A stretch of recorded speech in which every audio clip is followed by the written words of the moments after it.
Здравствуйте, меня зовут Ильдар, я представляю болгарский завод, который производит лугу. Хочу задать вам пару вопросов. Вот.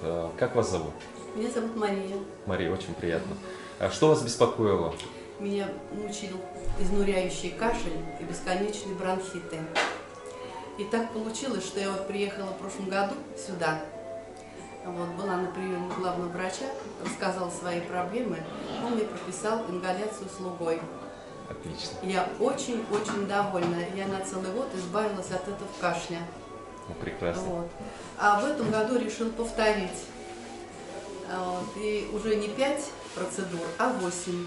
Все понятно. Вот. Поэтому надеюсь, что будет так же, может даже лучше. Скажите, а у людей, имеющих такие же проблемы, вы бы порекомендовали бы им воспользоваться лугой? Да, обязательно. Я бы порекомендовала обязательно. Я уже там дома рассказала своим близким.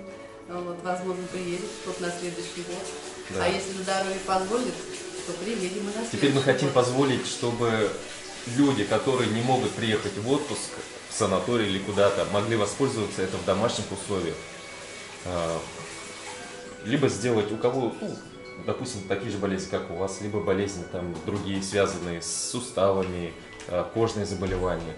Поэтому мы хотим сделать это общедоступно, и чтобы для людей это было, потому что поддерживать надо, потому что человек может раз в год приехать на лечение, да, а поддерживать-то нужно. Да. Человек что делает? Он идет в аптеку, покупает эти дорогостоящие лекарства, которые непонятно еще помогут, не помогут.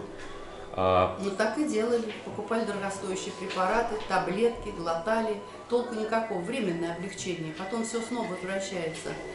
Я приехал с Липецка. С Липецкого? Да.